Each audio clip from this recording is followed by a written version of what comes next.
Hey everybody out there, this is Seto, and today for you guys we're going to be talking about another topic today. We're going to be talking about information in the game of Yu-Gi-Oh! Now this is based off a couple other videos I did earlier about talking about a game inside a game of Yu-Gi-Oh! And now we're going to be talking about information in the game of Yu-Gi-Oh! And why it's so critical.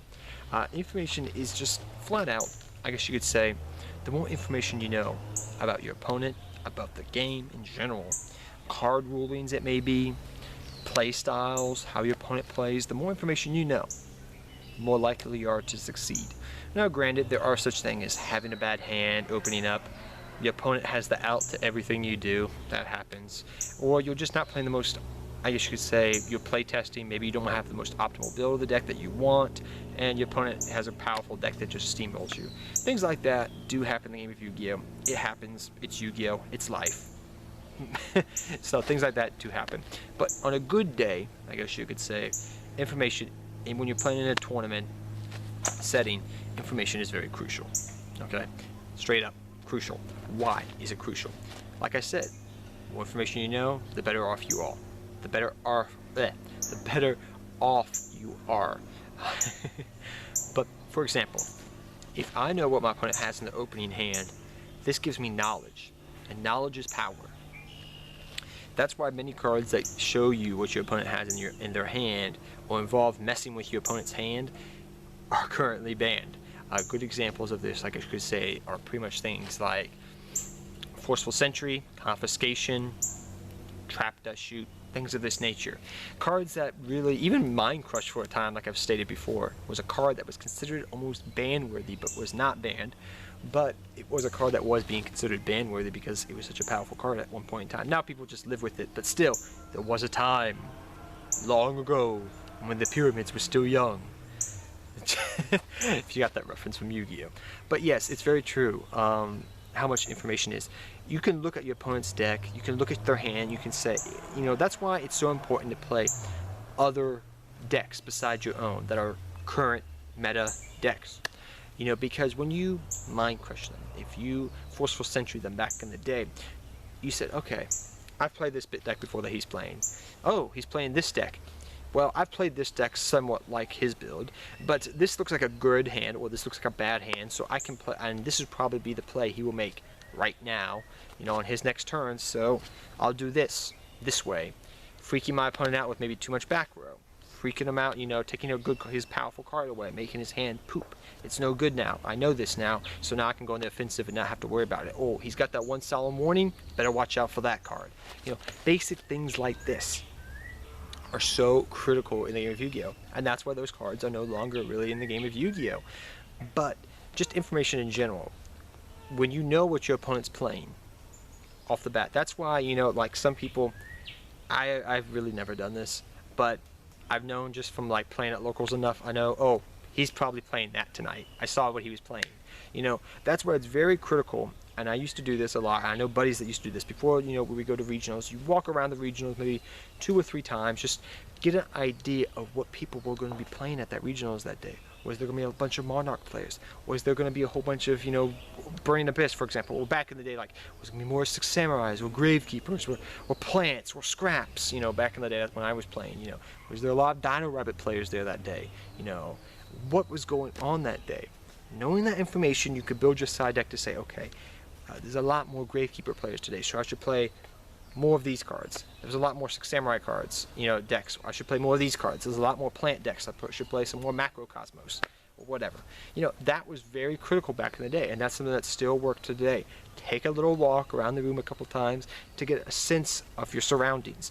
If you take it in your surroundings, you can say, okay, this is I'm going to be most likely running against. Now, you may not run against it. I mean, there's a chance that you will probably not run into any of those decks. I know many players out there that, you know, they'll build those side deck to face the meta, and they won't face a single meta deck all day long. It does happen. It's Yu-Gi-Oh! Especially at big events, it's very likely that may not even happen. But most likely, there is a chance that you will face those decks, and you will be better prepared before you sit given your deck list, because you've taken in this prior knowledge. Other good examples I know that players have done, like I was talking before I went off on a tangent, that I know players have done in the past, is they'll ask you what deck you're playing before they start the duel. You'll be like, oh, how was your day today? You know, how was your day today? You know, what deck are you playing? You'll get talking to them, and they'll try to grab some information off of you. Now, not every player out there is like this. They may just be asking because they're a buddy of yours, a friend of yours, you know. But when you're at a major tournament, it does happen. But at locals and things like that, if you're playing against a buddy, you're like, hey buddy, what you playing? I mean, you know what happens at locals if you've ever been to a locals. They'd be taking your cards out. Oh, you're playing heroes. Yeah, I see what you're playing. Well, I'm playing, you know, this, you know. It happens. It's locals. It's fun. But when you're at a major tournament, it's very true. People will do that. They'll try to grab the information out of you that way. They'll try to sweet talk you, serenade you like a siren. You know, come tell me what deck you're playing so I know how to play my deck right now. Oh, you're playing Monarchs. Oh, well, I'm playing Cosmos. I'm not going to tell you that, but I'm going to play my deck like this now to counteract your deck. You know, things of that nature. It does happen. I think it's a little bit underhanded, but you know, whatever. Players do it, and it's something you should keep an eye out on. Other things that why knowledge is so critical is because, like if you've seen from these little things I've talked about, and there's a fly going around my face, so I do apologize. I got him!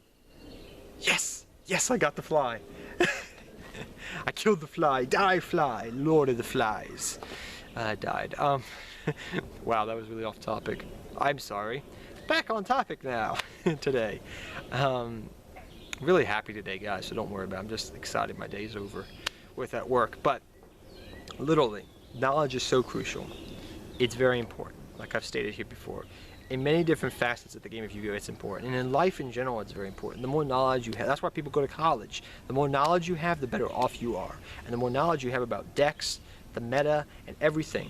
Another topic we'll just mention before we get into this video is card rulings. You would be surprised how many people don't read their cards in the game of Yu-Gi-Oh! Even this guy sometimes does not read his cards in the game of Yu-Gi-Oh! Because he's freaking Seto Kaiba.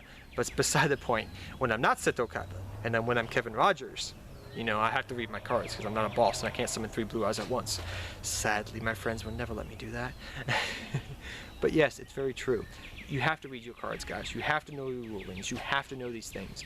Because having knowledge over your opponent, a lot of times players will just do this, this, this. And if you're not picking up the cards and reading them and you don't know them, you know, that's a telltale sign to many players out there. I'm just going to tell you this. When you're picking up your opponent's cards and you're reading each and every single card, yes, it's a good habit to get into, you know, just so you know what your opponent's doing. And you can say, okay, yeah. But when you're doing that, you're telegraphing to your opponent, I don't know how your deck works, I don't know how to play against your deck, and vice versa. So that's knowledge that your opponent can take, and that's knowledge you can do if you keep seeing your opponent picking up every single card of yours, and they don't know what to do.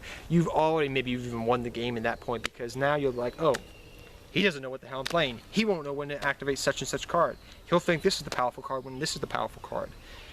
It's very, very true. This happened the first time I played against Mermels. My buddy just demolished me, not because it was a good deck, but because I didn't know what the heck deck, how the deck functioned the first time I played against it back in the day. It's very, very, very true. When you start seeing people do that, you know, that's another thing that gives you knowledge as the player to say, okay, this guy doesn't know what he's doing. Now, sometimes he may if he's a really good player, but sometimes it doesn't. You know, that's why sometimes playing underrated decks can be helpful. Throws your opponent off kilter. Another thing we should mention is, like I said, rulings. If you know more rulings than your opponent, you're not always going to win the duel. But if you know how your cards interact with your opponent's cards, and your opponent may not know how to do that, they may make a misplay. They may miscalculate. They may think MST negates. Well, it doesn't negate, sir. It does not negate my solemn warning. You know.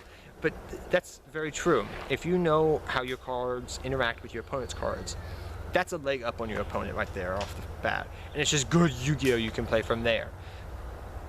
But that's why it's so important to have all this information.